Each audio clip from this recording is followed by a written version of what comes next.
happens when everyone loves Marge? Everything begins with Marge, Bart, and Lisa at the dollar store with brands that nobody has ever heard of, trying to save a little money because, to surprise of absolutely no one, they are low on money. Plus, they already spent too much on food for the birthday party she's throwing that night.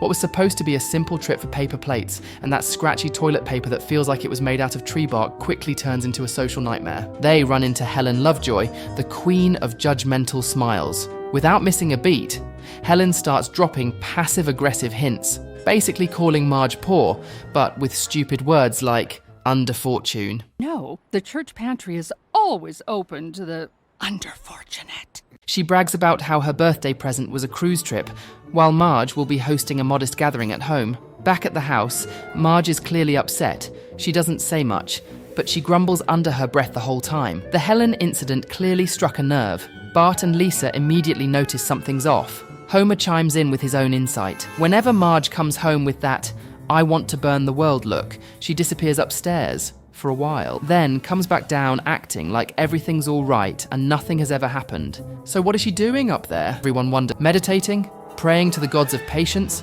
Drinking wine through a straw? Who knows, but whatever she does, it works. During her birthday party, which ends up being a total success with no kids around, many guests come up to congratulate her. The party is amazing. Even Springfield celebrities attended. One guest even compliments her for always being prepared, even having extra underwear in case Milhouse has an accident. Another praises her kindness toward even the weirdest townsfolk.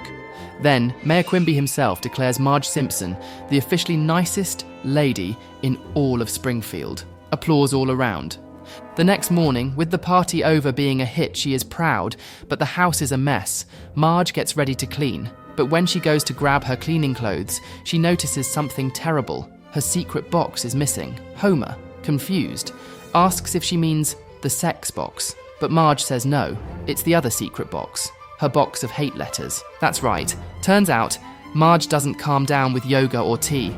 She writes brutally honest, rage-filled letters to the people who annoy her the most. Instead of confronting them, she words it down in a letter, like Helen, Patty, Selma, that one guy who always double parks. She never sends them.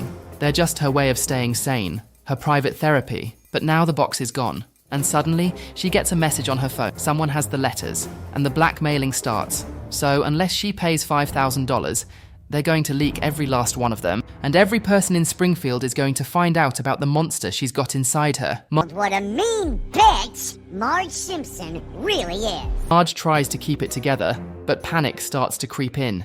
She knows that if those letters are released, her perfect mum reputation will be ruined forever, and will be Springfield's most hated mum. Bart and Homer immediately blame Jasper just because ugly people commit more crimes. Lisa tries to keep things logical and calm, saying they can't accuse anyone without proof, but Bart already sets Willie's shack on fire thinking he's the blackmailer. He was the ugliest guy at the party by a mile! Let's go burn down his shack. Good option, but, well, turns out Willie can't even read. With no leads, Marge goes to the police, asking if they can trace the blackmailer's call. Chief Wiggum refuses to help, saying the state cut their funding. When they leave Lou, then corrects him, pointing out they actually increased the budget by 33%. But the fat ass just wanted a lazy Saturday. With nowhere else to turn, Marge, with no options left, goes to her sisters for help. But instead of giving her the money, Patty and Selma just laugh in her face and make a weird analogy about repressing emotion and boobs. Homer then offers his very Homer-like solution.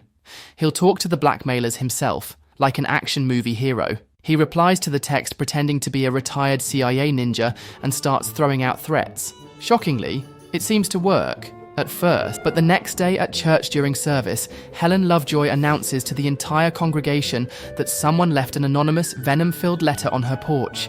She starts reading it, and even though it's unsigned, it's obviously written by Marge. The letter doesn't just insult her, it calls her a gossiping bitch, or even Lisa tells her she is a good writer. You are a bitch! Helen thinks it was Agnes who wrote it, and chaos erupts between her, Reverend Lovejoy, and Principal Skinner. Nelson screams, "Wuss fight," as things get out of hand. Then Marge's phone rings again. It's the blackmailer. They tell her that was just one letter. There's many more to come. If she doesn't pay, they'll all be released. Her life will be turned into an abominable hellscape of torment and woe. Marge realizes she's heard it before. The exact same words were used by Shauna at the party. It turns out she is the blackmailer. Flashback to the party. Marge apologizes to Shauna since she had been hired to watch just 3 kids, but ended up watching 56. She was overwhelmed and angry. She used that dramatic phrase because she'd been reading a gothic novel, and some of the language stuck. Later that night, while complaining to Jimbo about how Marge treats her like a real nanny when she just wants to watch TV and try on Marge's clothes, which, ironically, is what she's doing, at that exact moment, while wondering how she dressed like that and doesn't look like a skank, Shauna discovers the box of letters. Curious, she and Jimbo start reading them. Jimbo is amazed. He always thought Marge was a saint, but now thinks she hates everyone. This angry MILF hates everyone in town. Jimbo suggests they could blackmail her. $5,000 in exchange for silence, enough to start a new life, or at least pay for a decent hotel with continental breakfast. Back in the present, Marge knows Shauna volunteers at the retirement home on Sundays, mostly to steal meds, so it's the perfect time to break into her place and retrieve the letters. But when they arrive in the scene, Chalmers is home. Marge improvises, saying she's doing a newsletter article on him. He's skeptical but flattered.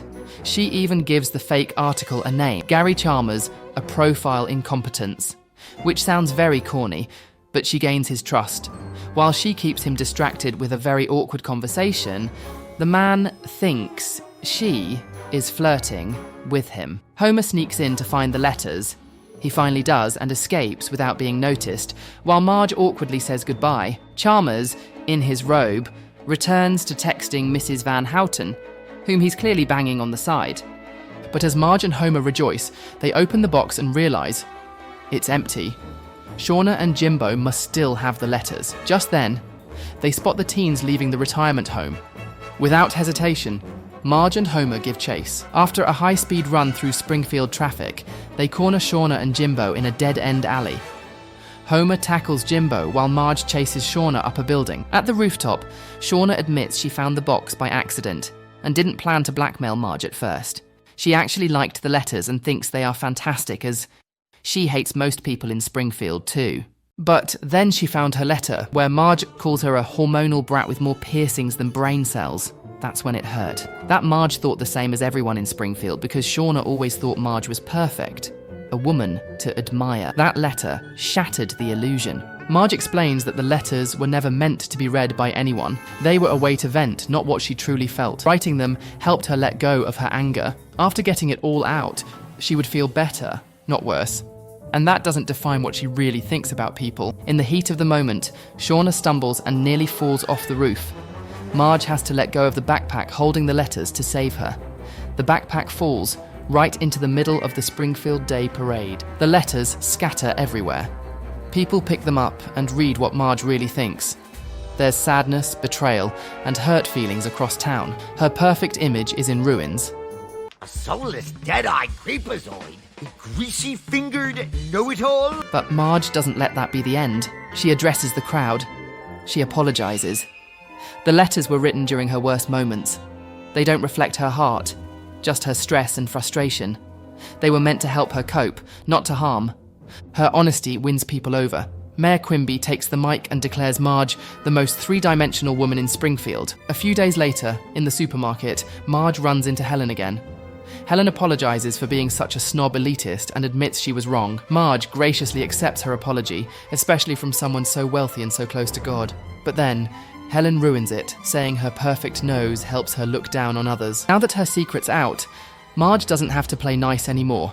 As Helen walks away, Marge shouts, doesn't put up with her anymore.